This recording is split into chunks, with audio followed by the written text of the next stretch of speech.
For example, you have, meron ka ng 1 million peso in your bank account. So, 1 million yan, malinis, 1000000. Yan. So, that's purely savings and that's yung nagiging average balance mo in your bank account. Anong mangyayari? What happens next? These are some of the things that made me realize that meron palang advantage din talaga when it comes to having more money than the average person. Meaning, mas dumadami yung mga opportunities, mas lumalapit sa yung mga opportunities, kumbaga, to even double your money, uh, 10 times that money, or unlimited na halos, guys. And what I mean is, pag-usapan natin, 1 million meron ka sa bank account mo. Normal bank account lang yan, savings account that you earn a small interest of. But then, pag nag-hit na yung 1 million, possibly, bank manager. Meron mapapansin ng bank manager o si sir, meron ng 1 million. Si ma'am nakapag-save na ng 1 million. I-upgrade kaya natin si ma'am sa ibang status ng account or banking relationship natin. What comes to mind is, for example, meron kang BPI, you can be elevated. You'll be promoted to a preferred client nila. And becoming a preferred client or a prestige member or not just a regular savings account holder in that bank of yours opens up different opportunities. Preferred from the very basic, you don't even have to fall in line. There's a dedicated person to do the daily banking transactions for you. And if you have other needs, ito yung maganda rin. I've attended a lot since medyo matagal na kaming preferred. They'll have special events for their preferred clients. These events, of course, may mga free food yan, may mga notable speakers talaga. They talk about different topics, ranges from investments, banking, business, you name it. As long as they'll keep you engaged, very interesting topic and topics that you'll surely learn from. So yun, very interesting ang mangyayari. Once that 1 million peso hit your bank account, the bank manager will offer you different kind of products. They'll invite you to certain events, very special events, exclusive events that will cater to your needs also and also promote uh, opportunities for you to grow your 1 million maybe to the next level. Let's talk about 10 million peso. So, meron ka 1 million, napalaki mo na yung 10 million to 10 million peso. What other opportunities can come to you? Maybe, again, talking about the bank, they'll open up a credit line for you. Instead of just getting a regular loan, gusto ko ng housing loan, sir. Punta ka sa bangko, gusto mo ng motor vehicle or auto loan. Yan yung mga basic. But if they see you have more balance in your bank account, you've been doing your banking transactions for them for more than, siguro, more than 2 years, 3 years, and you can present your business documentations, yung permits mo, financial statements for more than 2 years. And they see that there's a constant naman, may monthly regular income na pumapasok sa'yo. And let's say, naka-accumulate ka ng 5 million, 10 million. Another opportunity comes, Bigyan kita sa credit line. Yan. Kano ba yung gusto mo? Ano ba yung negosyo mo, sir? So, ito, medyo mas flexible compared to a loan. Again, doon na naman papasok yung advantage and realization na iba na yung magiging experience for a person having more money compared to an average person na medyo less talaga yung pera na meron siya ngayon. With that credit line, you can expand your company, your business at a faster rate. With that credit line also, uh, you can buy more products, and in turn, these products you can sell more and have higher profits. So aside from just from the bank, no, let's move away from the bank. Siguro your type of a business is really brick and mortar. Meron kang sinimulang food cart, and then after working on it for some time, you have established a good size of branches. Maraming branches, siguro more than 10 branches, and people are really, they like your product. They like whatever you are offering to the customer, to the market. And you realize na parang, I have money, pero do I take that money, use that capital to further expand my branches, or is there another way? You know, dito naman tayo papasok sa franchising model. Actually, franchising here in the Philippines, very popular naman yan. Makita naman natin, maraming Jollibee, McDonald's, yung mga shawarma, takoyaki, all falls into the franchising model, business model. And before you actually create a franchise, and build that strong network of franchisees, you have to start with the system. And usually, building up or setting up a franchise would cost you money. It doesn't mean na meron ka 1 million, you spend that 1 million. But now you have more surplus money.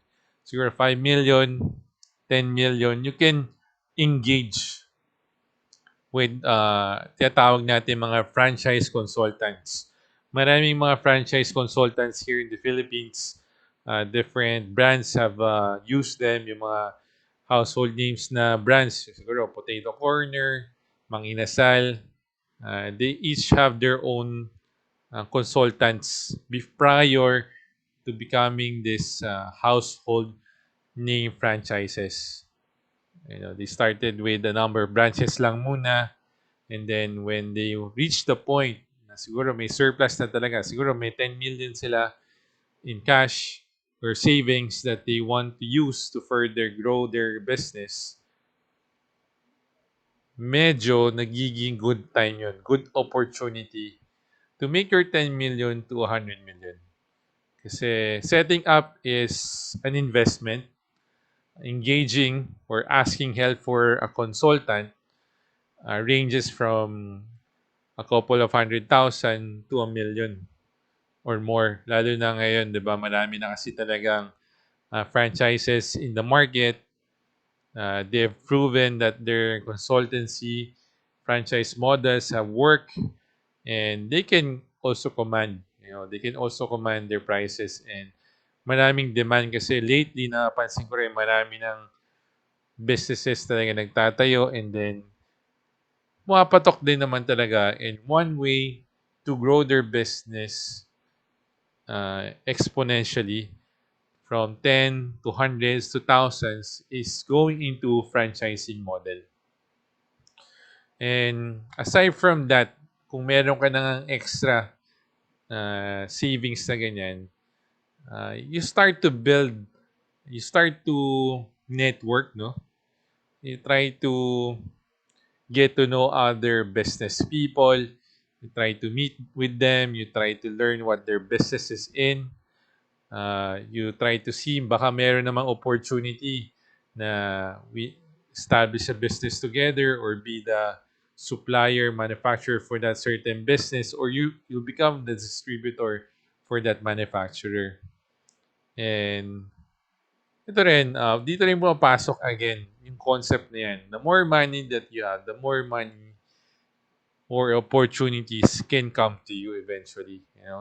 It's not absolute, pero uh, may mga evidences din kasi when you talk about business groups, siguro yung mga Rotarians, BNI, you name it, meron ng ano yan eh, may certain membership fee na yan. You have need to have a surplus money to just to become a member, an active member, a paying member to join this business group. But imagine naman kung gaano kalaki yung mga possibilities.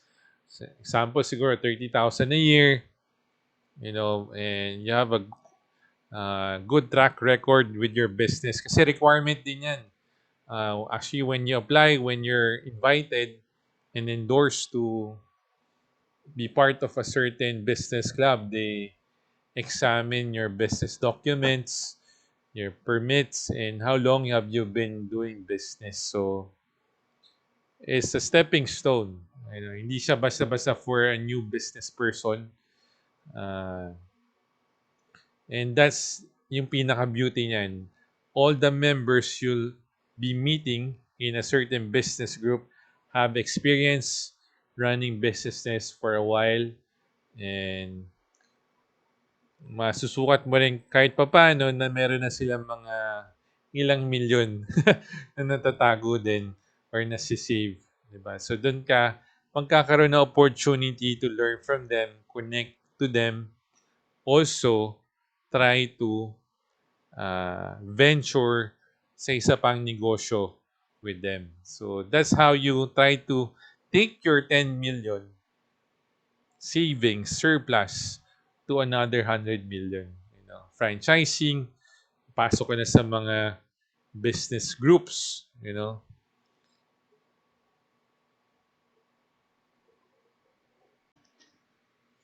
Okay, so habang may 10 million ka na rin in the bank, one of the things na possibly na makikita mong pagbabago is from the bank manager. Before, meron kang 1 million, diba? Na-elevate ka, na-promote ka as preferred member, preferred customer. Then, pinapakilala ka na sa mga loan officers sila, credit card, and so forth. Now, once you hit the 10 million peso, it depends on what bank ka naman mayroon account. From the bank manager, mapapakilala ka na to another department of the bank.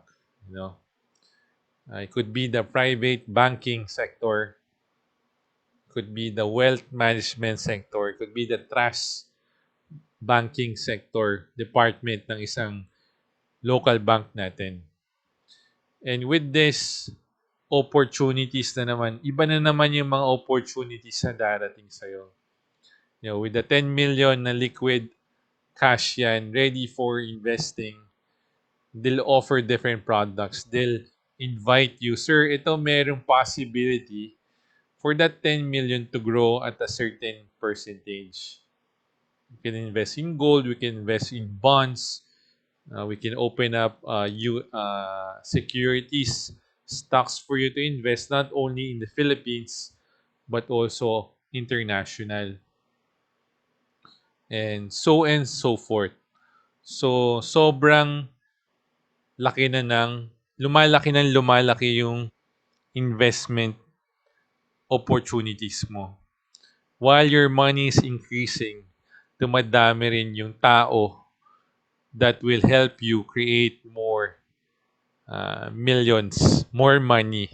So going back to that very concept na we're trying to pinag-uusapan dito, the more money they have, the more money you'll potentially gain. So, grabe, di ba? Grabe, just take advantage of it. Alright, so ito na yung medyo exciting part. Once you reach that 100 million peso savings or liquid asset that you can just immediately deploy for investment, you'll be introduced again to a different set of people. Again, from the bank, you got to meet the wealth managers, private bankers. Now, potentially, ito yung bago mong makikilala naman within the banking industry. And these professionals are what we call investment bankers. Typically, as an investment banker, they'll do a minimum deal size or transaction of 1 billion peso. Could be financing, could be helping you get your company listed in the Philippine Stock Exchange as what we call initial public offering or IPOs, and other types of deals such as yung mergers nga and acquisitions wherein may potential to put company A and B together to boost their profitability or revenue streams, or just build up your portfolio of companies by acquiring different companies or subsidiaries. So, dyan papasok yung investment bankers. That's their expertise naman. And your 100 million could potentially double, could potentially 10x nga, and help you reach that billion peso mark with this set of professionals. Medyo mataas kasi yung TF nila or your fees to make sense for them to engage people or clients. So, medyo meron talagang benchmark or base level ng mga clients. And aside from that, siguro nakilala ka na ng mga local wealth managers at the 100 million mark. They'll take attention also yung mga bigger wealth management institutions abroad. So, UBS, Citibank, Bank of Singapore, other well-known BlackRock. So other well-known financial institutions will try to take notice of you also. So what opportunity naman ang binibigay nila? More of an exposure outside of your local market. Kung dati talaga, focus ka talaga sa mga products or investments here in the Philippines, mas familiar ka dyan. Now, they'll try to bring your money or their investments on offshore naman. 'Di ba? Maybe you set up a trust fund internationally, or you can acquire different companies naman outside of the Philippines, or you can set up a certain entity, tinatawag na family office, that ang main purpose lang talaga is to invest money. Yan.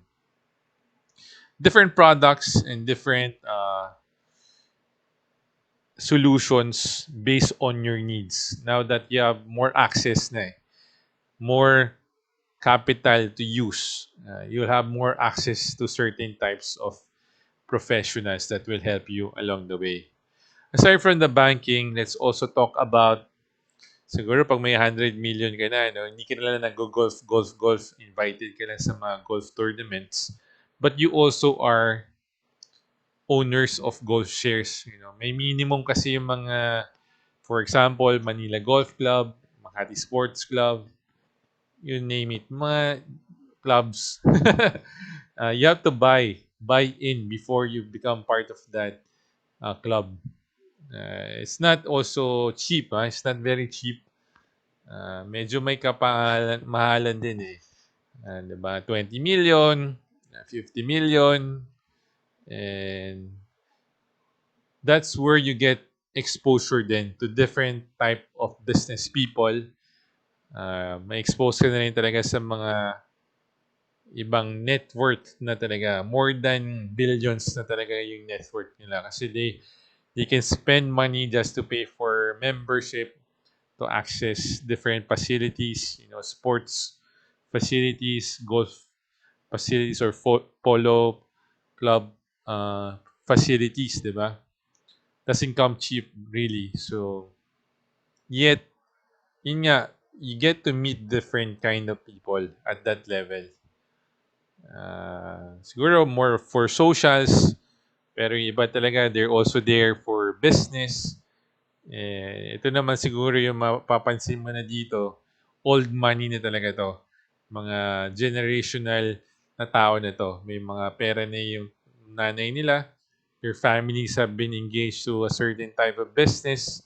They're the conglomerates here in the Philippines. So you get to network with certain types of people. And that's how you somehow make more money, or how as a rich person get richer. Kasi you access different kind of knowledge. You talk about different experiences, and more so, you learn different business practices that have proven to be effective and profitable. Siguro you have other chances din naman to meet them. But with this, talagang it's more, paano ba, it's not isolated, pero it's really dedicated. No? Parang meron talaga silang space for them to meet. Dito mo makilala ang mga siguro bilyonaryo to. Ito, more than 100 million peso na worth ang kanyang company or his net worth. And they'll be able to tell you, oh, ito naman yung possible investment that you might consider. This is what I've done before. Dun mo malalaman yung mga ganyang bagay. So, investment banking, yung mga private membership clubs naman. Diba? Ano pa ba? Kung may 100 million ka na is, of course, you have built and established your team talaga. Your set of accountants, your set of uh, legal persons, also uh, network of other business persons. So, your bank managers, your life insurance person, your real estate brokers, yan. Yan talaga, that will help you propel your network to a higher level. Kasi somehow they know, dati may 1 million si sir, now may 10 million, now may 100 million. And they'll help you find more deals along the way. And that's the essence, The rich get richer basically because of the access of information from people. People are very talented, who are very professional and an expert, 'di ba? Hindi yan basta-basta eh. From bank manager, ito sir, ito na expert ng wealth namin, papakilala na kita. From the wealth, papakilala naman kita sa investment banker natin, sir. Kasi they'll help you, make more with your company, your revenues by access capital markets. Diyan tayo mag-raise ng pondo through the capital markets. Mag-raise tayo ng pondo mo through the bond market, sir. Will offer bond or preferred shares to the public para you can use that to further expand your business or to enter partnerships from people that you meet, at a certain level. Yun nga, very private, very selected, or yung tinatawag natin talagang high net worth individuals na, or the families or the conglomerates here in the Philippines. So guys, yun lang muna for this video. Naisip ko lang namang i-share. Naisip-isip ko lang ito mga ilang beses na. Kung nga, parang the rich gets richer talaga. Kasi they have an advantage to certain access, level of information, resources, compared kung normal person talaga. And that's one thing that we have to realize and also accept. It's not absolute kasi meron naman din talagang chances that you meet these professionals and eventually make some sort of deal that they can also provide with you. Pero ito yung parang pinaka-common steps and evidences that prove that the rich actually get richer because of these certain resources. All right, guys. So hope to see you to the next video.